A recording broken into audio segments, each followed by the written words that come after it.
Hello, my friends. Welcome back to Not Another Mindset Show. Today, we're talking about making decisions. Making decisions.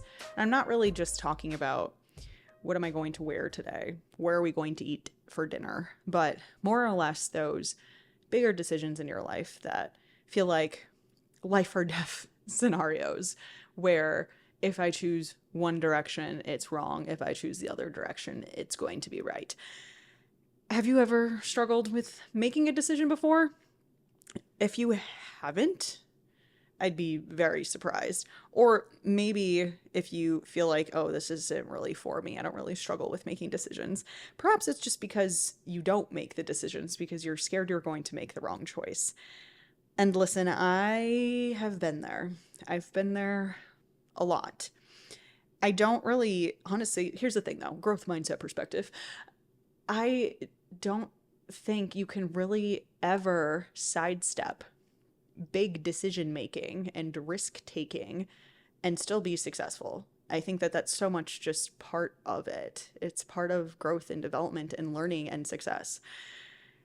You know how they say your greatest strength is also your biggest weakness, or biggest strength is your greatest weakness. Whatever, you know what I'm saying. Mine is definitely trying to get ahead of mistakes. So there's been many times in my life, whether it's through business, through relationships, through life decisions, where I overanalyze. Big surprise. I overanalyze. I'm like way too logical, trying to see, pros and cons lists and all of the things because I'm worried I'm going to make a mistake. And I think, again, greatest strength, because if I'm constantly trying to get ahead of mistakes, I'm projecting out into the future. I'm thinking, what could happen? What would happen if I did this or that or this other thing? Or if I took this path versus this other, like really trying to play out the script in all of the different directions. I do think that that's a big reason and plays a big role in my success. But at the same time, it can be paralyzing. So when you have to make a big decision, what do you do? What's your first go-to strategy? Typically, people are overthinkers. I'm not alone in that. And I can say that pretty confidently. You run through all the scenarios, you gather more information, play out the script, pros and cons lists, like I was talking about. Maybe you lean on others and seek advice. You find someone who has made a similar decision and figure out how they came to that conclusion. What we're doing here, though, is really not making a decision at that point. We are trying to find the decision in something or in someone else. So to what degree are we just wanting to offset the responsibility of making the decision to something or someone else rather than just trusting ourselves? Because if we can give that responsibility to something or someone else and it doesn't go the way that we want it to, then we're not the ones to blame. That person is. ChatGPT is to blame instead. And that feels better. That feels safer than thinking I'm making this decision, and if it goes wrong, then that comes back down on me. And that is actually kind of a fixed mindset way of looking at things. If you don't believe in your own ability to make the correct, air quotes, decision on your own, and if you outsource and it goes poorly, then it's not on you, and that feels better rather than just believing in ourselves. It's a fixed mindset about our own abilities to make a correct decision, right? And I'm calling myself out here too, as I just said at the beginning, with my greatest strength / weakness.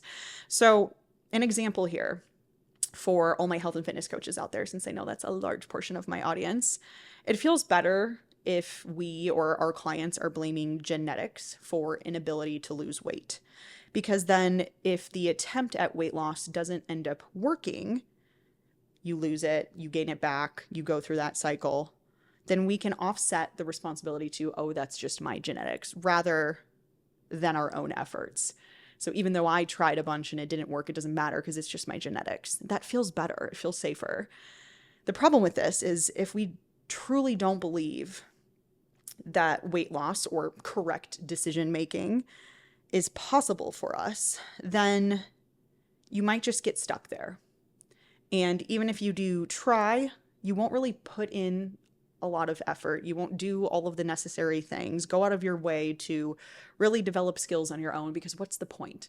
What's the point if I'm not going to be successful, if there's something that's holding me back that's out of my control, then suddenly it makes no sense to even really try as hard or, again, go out of your way to do something different. Because, again, what is the point? And that's what's going to make you stuck there when it comes to weight loss, make you stuck there when it comes to making a decision. Maybe you just don't. That's analysis paralysis type of situation. So whether you want to lose weight or you want to get better at trusting your ability to make correct decisions, it really does start with your mindset. You have to believe in your abilities to do so and take full responsibility, even if it's uncomfortable. And I know that's so much, I say that out loud, and I know it's easier said than done. But here's the thing, if you never go after a goal, whether that's weight loss or otherwise, all you're doing is guaranteeing one thing: you won't be successful. You have to be okay with failing to even have a chance at being successful. So coming back around to this idea of decision making specifically and how we tend to overthink and lean on other people, there's nothing wrong with using friends, having a therapist, using them as sounding boards to help you arrive at what you feel like is the best decision. And like talking things out can be really helpful. And I have recently proved this to myself, that, just letting it like linger internally rather than putting it out into the 3D and talking through it with friends really does help, but it can add to that analysis paralysis, especially if you're having other opinions from other people like come into the mix. So with all of that though, to what degree are you simply just not trusting yourself? Because ultimately the best or correct decision is your choice. It's not your friend's choice. It's not your therapist's choice. It's not ChatGPT's choice. Regardless of the outcome, you assign the meaning to that outcome. You decide whether or not it was a correct decision in the end. So we're trying so hard to find the correct decision when the reality is whatever the decision is that you make, you get to decide whether or not it was correct. And I know that's like kind of mind twisty, but it's the truth.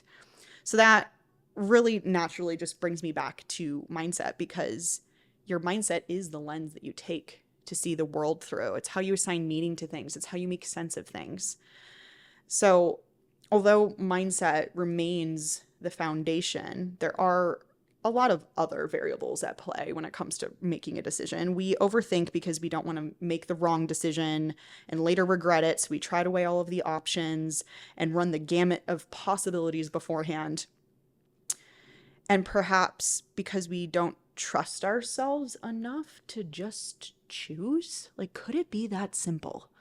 Could it be that simple that you just make the decision and then whatever comes after that, you just assign meaning to whatever comes after as this is what was supposed to happen?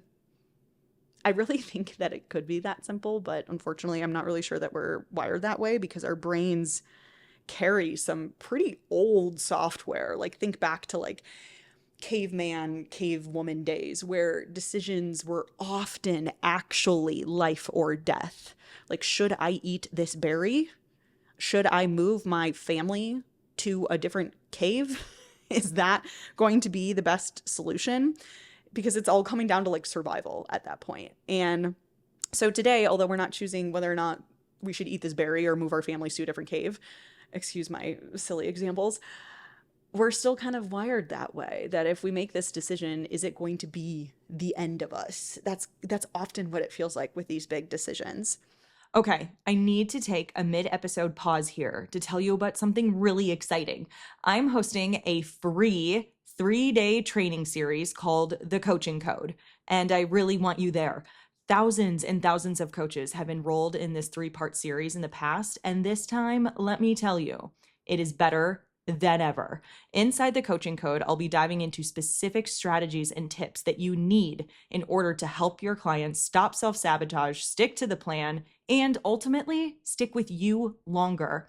If you enjoy my podcast, you're going to absolutely love the coaching code. We get started on August 14th, so head to the show notes right now to grab the registration link and snag your free seat. So, in today's world, these decisions can feel so hard because our brain is still interpreting it the same way. And ultimately, your brain is just trying to help you survive. So, we seek decision making information from others because we trust their insights, obviously. And perhaps we don't trust our own enough. And this can, like, kind of go down a rabbit hole of trusting your intuition and gut feelings and not allowing too many cooks in the kitchen and all of that. But also, we've kind of been directed to offset the responsibility of decision making our entire lives. And it makes me think, like, when I say that, when we were young, like, how often were you really making decisions for yourself? In fact, like, I think about when I was growing up, like, really wasn't allowed to make very many decisions myself. I grew up with very strict parents. Like, we're talking be home at 9:30 p.m. on senior prom night type of strict. So if we were essentially groomed to get used to other people making decisions for us, to what degree are we just carrying that into adulthood? But it's all things that I do believe, and again, this is like a podcast for myself as well. I do believe that it doesn't have to be so complicated.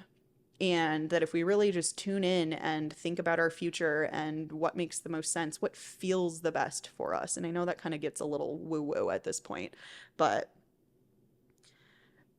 to what degree are we just like overcomplicating it with more people and sitting on ChatGPT for 2 hours? Not saying I haven't done that before. And working through all of that when the reality is we just need to like trust what we're feeling and trust what makes the most sense in the moment, and then whatever comes after that, we will decide it was the correct way to go about it. And a lot of times, as you know, and many of you have probably been in these situations before where you don't realize that the outcome was what it needed to be at the time. So even when things were not necessarily your decision, they were other people's decision, and in the moment it felt like this is the worst thing that's ever happened to me, and then you go on with your life months, years down the line, and you're like, damn, that was the best thing that's ever happened to me. So those things happen, and we're able to like reassign meaning to things as time goes on. But when it comes to when we're in charge of making that decision and it's the responsibility falls on us, then suddenly it feels like we need to make sure we choose the right thing in that moment. But when we're not in charge of making the decision, we don't get to choose. Later on, we find a way to make sense of that situation and why it did happen to us. So why can't we do that with ourselves more so in the moment? This entire episode, this relatively short episode, I'm going to end it off here because I really want you to think about this more. This isn't a podcast to tell you like how to make better decisions or how to become a good decision maker, and more or less about your mindset when it comes to making decisions and where in your life you put off making decisions because you're worried about making a mistake or making the wrong decision. And how can we better arrive at a place where it doesn't matter the decision that we make, doesn't matter the path that we choose, and instead just accepting more of what we do decide for ourselves and just letting it be and letting it ride and seeing where that takes us. So really, I'm like, I need to go back and listen to this entire episode myself. Just not me playing my own voice next time I'm trying to make a big decision. And also reminding ourselves that risk is so important, obviously to some degree, like calculated risk, but just like don't over calculate, okay? Risk is so important for living like a fulfilling life and being successful and doing things that you have always wanted to do. And sometimes you just got to jump before you know what's at the bottom, which is terrifying. But how often do we actually know? We don't. And if you just want to play it safe all the time with always knowing what's at the bottom, like where are you actually going to go? You're just going to stay at the top of the cliff. I'm like trying my best with this analogy and just looking around, wondering what's down there. Like that sounds boring. That sounds boring too. You don't want to just live never knowing. So at some point, you just got to do it without knowing and see what happens and then accept the result and confirm with yourself that that was the best thing for you in that moment. So, all this said, the best way to start trusting yourself, your intuition, whatever, is to just decide. Just do it. And over time, you'll see how things pan out, and how they pan out is entirely up to you and what you do with that outcome. There really are no wrong decisions when you're at like a crossroads. It's just the decision that you chose in the moment. And that, my friends, is the correct decision. Okay, I hope you enjoyed this quick episode, kind of like philosophical type of meta way of thinking episode, but I hope it did get you thinking and thinking about decisions you've made in your life and reflecting on them, any decisions you're currently sitting on, and I hope it was helpful. Please let me know though, because sometimes with these types of episodes, I'm like, I hope my people are actually getting something out of it. So if you enjoyed this episode, if it got you thinking in a different direction, if maybe it's helping you make a decision, please, please, please let me know. I would love to hear from you. If you would be so willing, you can leave a review. We do choose winners every single month to get free DIY programs from me if you leave a review. But you have to leave the review, screenshot it real quick, and toss it into the review form, which is in the show notes of every single episode. So please do that.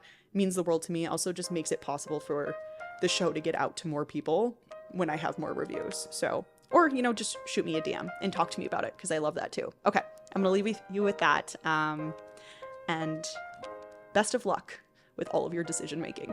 I'll see you next time.